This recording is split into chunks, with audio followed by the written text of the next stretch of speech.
Assalamualaikum warahmatullahi wabarakatuh. Innal hamdalillah nahmaduhu wa nasta'inuhu wa nastaghfiruh wa na'udzu billahi min syururi anfusina wa min sayyiati a'malina. May yahdihillahu fala mudhillalah wa may yudlil fala hadiyalah. Asyhadu an la ilaha illallah wahdahu la syarikalah wa asyhadu anna Muhammadan abduhu wa rasuluh. Allahumma sholli wa sallim wa barik ala sayyidina Muhammad wa ala alihi wa sahbihi ajma'in. Amma ba'd. Para bapak, para ibu, para mahasiswa yang berbahagia, alhamdulillah wa syukurillah, pada kesempatan ini kita dapat bertemu melalui YouTube, melalui online. Tema hari ini yang akan saya angkat adalah masih terkait dengan rahmat Allah. Bahasa saya hari ini kita akan menggunakan judul nyenggek rahmat Allah. Kalau dalam bahasa Indonesia, menjemput rahmat Allah. Rahmat Allah itu luas sekali, kita mau mengambil atau tidak, mau menjemput apa tidak. Cara untuk menjemput pada kesempatan ini akan kita bahas ada tiga, dan semuanya saya menggunakan dasarnya adalah Al-Quran. Yang pertama yang perlu saya terangkan adalah dalam surat An-Nur, surat nomor 24 ayat 56. A'udzu billahi minasyaitonir rajim. Bismillahirrahmanirrahim. Wa aqimus sholata wa atuz zakata wa ati'ur rasul wa ati'ur rasula la'allakum turhamun. Mari kita perhatikan ayat ini. Wa aqimus shalah, dan dirikanlah zakat. Wa atuz zakah, dan tunaikanlah zakat. Wa ati'ur rasul, dan taatlah kepada Rasulullah. La'allakum turhamun, agar kalian dirahmati oleh Allah. Cara untuk menjemput rahmat Allah yaitu aqimus sholah. Sholat itu harus didirikan, harus ditegakkan. Dalam ilmu tasawuf, untuk menegakkan sholat itu harus ada dua cara, yaitu dengan cara menghadirkan Allah di dalam sholat kita. Yang kedua, kita memenuhi fiqhiyahnya sholat, kita memenuhi syarat rukunnya sholat. Banyak di antara kita ini sekarang aqimus sholah hanya persoalan fiqhiyah, hanya persoalan yang kelihatan, hanya persoalan ini sah apa tidak sah, sholatnya betul apa tidak betul dari segi fiqhiyahnya.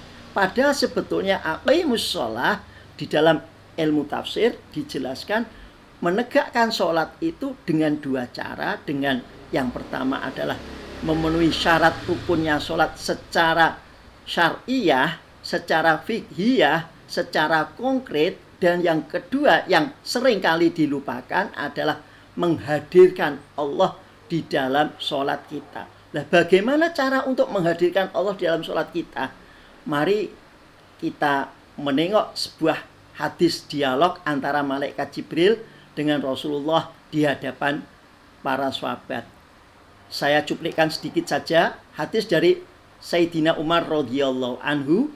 Pada satu saat malaikat Jibril datang tiba-tiba menemui Rasulullah dan bertanya tentang tiga hal, yaitu ahbirni anil Islam, ahbirni anil iman, dan yang ketiga ahbirni anil ihsan. Yang akan saya cuplik adalah ahbirni anil ihsan. Ahbirni anil ihsan itu adalah aqimus sholah dengan cara anta budallah ka'annaka taroh fa illam takun taroh fa innahu yaroh. Jadi untuk menghadirkan Allah itu ada dua cara, ada dua tingkatan. Kalau tingkatan yang pertama, kita anta budallah, menyembah Allah pada waktu kita sholat.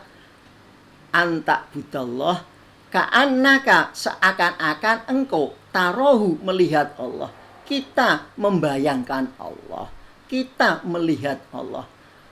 Orang awam tidak akan bisa melihat Allah, karena melihat Allah itu dengan basirah, dengan hati nurani, bukan dengan mata penglihatan, tapi dengan basirah. Banyak di antara kita itu pada waktu membahas anta budallah seakan-akan kita membayangkan Allah.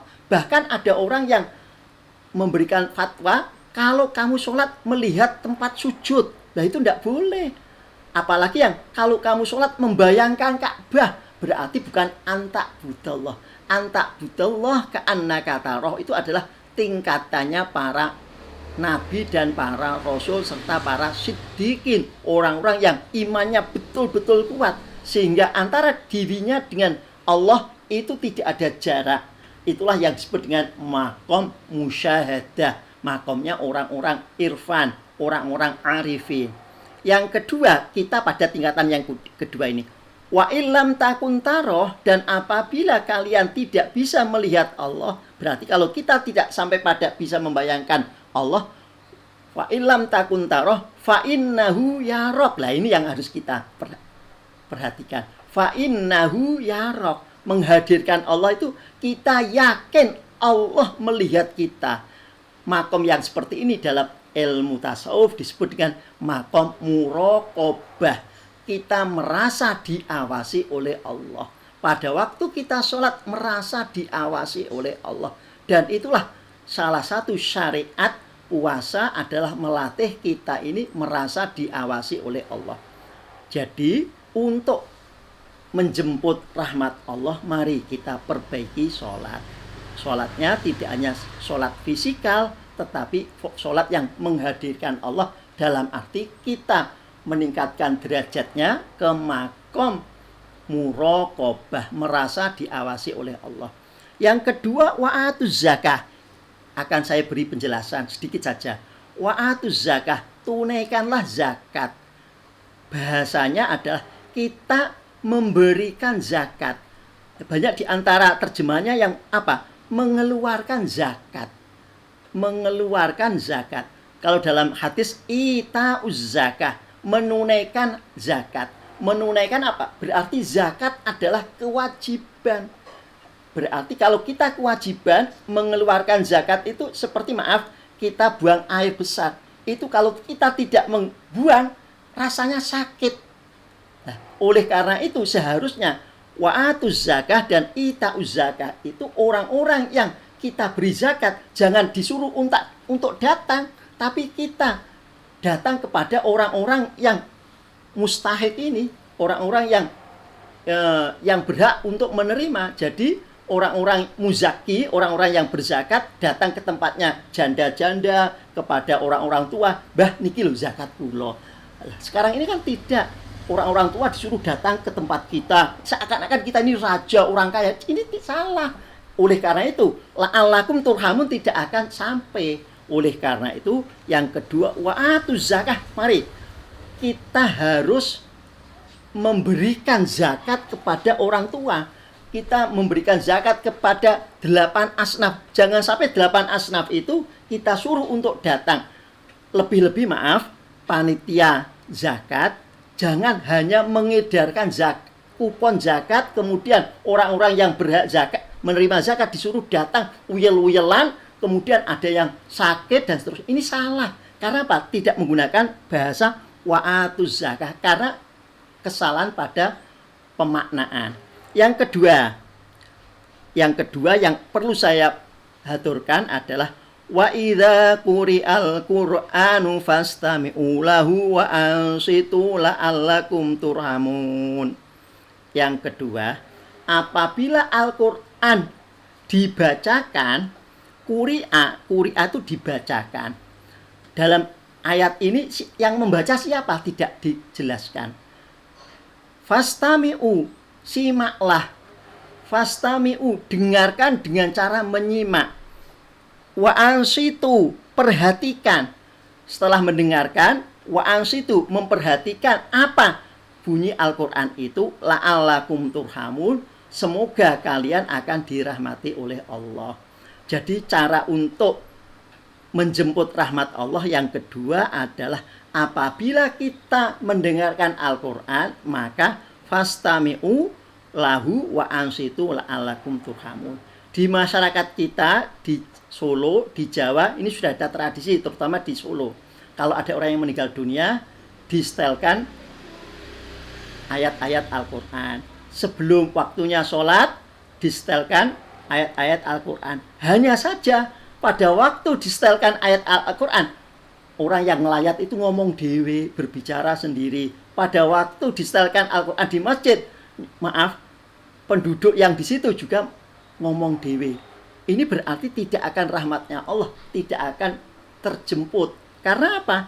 Tidak fastami'u, tidak wa'ansitu. Para bapak, para ibu, dan saudara-saudara mahasiswa yang berbahagia. Seterusnya, yang perlu saya jelaskan adalah yang ketiga. Yang ketiga ini ayatnya agak panjang. Saya ambil bagian yang terkait dengan rahmat Allah, yaitu surat 9, surat At-Taubah ayat 71. Dalam ayat itu disebutkan, ulaika sayarhamuhumullah innallaha azizun hakim. Yang perlu saya jelaskan, ulaika sayarhamuhumullah. Kalau dalam bahasa Al-Quran yang tadi itu la'allakum turhamun, akan diberi rahmat. Kalau dalam ayat ini, ulaika sayarhamu, mereka akan mendapatkan rahmat Allah. Sayarhamuhumullah berarti Allah yang aktif. Sa itu dalam bahasa Arab maknanya akan, yarhamu memberikan rahmat, hum kepada mereka, Allahu Allah. Mereka akan mendapatkan rahmat Allah. Allah yang akan memberikan rahmat kepada mereka. Mereka itu siapa? Mereka adalah wal mu'minuna wal mu'minati ba'dhuhum awliya'u ba'd, yaitu orang mukmin yang kompak. Orang mukmin awliya'u ba'd, orang mukmin yang tidak jotos-jotosan, orang mukmin yang tidak konflik, tetapi awliya'u ba'd, di dalam dirinya, di dalam hatinya ada rasa kasih sayang. Oleh karena itulah ya'muruna bil ma'ruf wa yanhauna 'anil munkar. Pada waktu karena ada kasih sayang, maka ya'muruna bil ma'ruf wa yanhauna 'anil munkar. Pada waktu amar ma'ruf nahi munkar itu tidak meden-medeni, tidak mengkafir-kafirkan, tidak membid'ahkan, tetapi apa? Memberikan ini loh jalan yang baik. Seperti seorang bapak kepada anaknya, itu pada waktu mengajak, memerintahkan itu dengan cara yang persuasif, yang baik. Karena apa? Karena dalam ayat tadi, awliya'u ba'dhuhum, ba'dhuhum awliya'u ba'd, di antara sebagian mereka adalah menjadi teman, menjadi kekasih. Kalau sudah menjadi kekasih, menjadi teman, menjadi akrab, maka pada waktu menyampaikan kritikan, menyampaikan larangan, menyampaikan penjelasan, tidak maaf dengan wajah yang merah, dengan wajah yang merengut, tetapi dengan wajah yang senyum, dengan wajah yang baik. Itulah orang-orang yang sayarhamuhumullah. Artinya kelompok yang kedua ini yang akan mendapatkan, yang ketiga ini yang mendapatkan rahmat Allah adalah komunitas muslim yang betul-betul di dalam jiwanya merupakan satu kesatuan yang memiliki keinginan untuk menjadi muslim yang baik. Dan yang terakhir yang perlu saya jelaskan adalah tidak kalah pentingnya untuk menjemput rahmat Allah adalah dengan cara berdoa. Surat Al-Baqarah ayat 286 memberikan satu cara bagaimana kita menjemput rahmat Allah dengan cara berdoa. Wa'fu anna waghfir lana warhamna. Wa'fu anna waghfir lana warhamna. Anta maulana fansurna 'alal qaumil kafirin. Kalau ingin mendapatkan rahmat Allah harus didahului dengan wa'fu anna. Ya Allah, maafkanlah kesalahan-kesalahan saya, kesalahan-kesalahan kami. Waghfir lana, ampunilah dosa-dosa kami. Baru warhamna, Jadi artinya kalau ingin mendapatkan rahmat Allah harus taubat dulu, harus istighfar dulu, harus meminta ampun dulu. Oleh karena itulah Rasulullah SAW pernah mengajarkan kepada Siti Aisyah pada waktu bulan Ramadan. Rasulullah mengajarkan pada waktu bulan Ramadan lebih banyak menggunakan doa Allahumma innaka afuwun karim tuhibbul afwa fa'fu anna. Berarti kita meminta maaf. Kalau sudah meminta maaf, meminta ampun, baru meminta rahmat. Jadi doa ini penting. Oleh karena itu mari kita yang terakhir ini kita selalu membaca wa'fu anna waghfir lana warhamna. Dan itu pernah dilakukan oleh Ashabul Kahfi dan terekam dalam surat Al-Kahfi ayat 10, yaitu doanya Rabbana atina min ladunka rahmah wa hayyi' lana min amrina rasyada. Rabbana, ya Tuhan kami, atina, berilah kami rahmat, min ladunka, dari sisimu, rahmatan, sebuah rahmat. Rabbana atina min ladunka rahmah. Ashabul Kahfi berdoa dengan cara Rabbana atina min ladunka rahmah. Ternyata dengan rahmatnya Allah, Ashabul Kahfi bisa hidup, dalam tanda petik tidur tapi hidup selama 300 tahun lebih, sehingga Ashabul Kahfi tidak tertangkap oleh orang-orang yang ingin membunuhnya, ingin menangkapnya. Demikian penjelasan saya. Semoga kita bisa menjemput rahmat Allah dengan beberapa hal yang sudah kita bahas tadi. Yang pertama adalah mari kita melakukan sholat dengan baik, tidak hanya sekedar sholat fisikal, tetapi sholat dengan menghadirkan Allah. Yang kedua, kita menunaikan zakat, tidak hanya sekedar mengeluarkan, tetapi kita memberikan zakat. Jadi kita datang kepada orang-orang yang kita beri zakat. Yang berikutnya, mari pada waktu kita mendengarkan Al-Quran, kita dengarkan dengan sebaik-baiknya, jangan sambil dengan ngomong sendiri, dengan rokok sendiri, dengan jagongan, tidak boleh, tetapi fastami'u wa ansitu.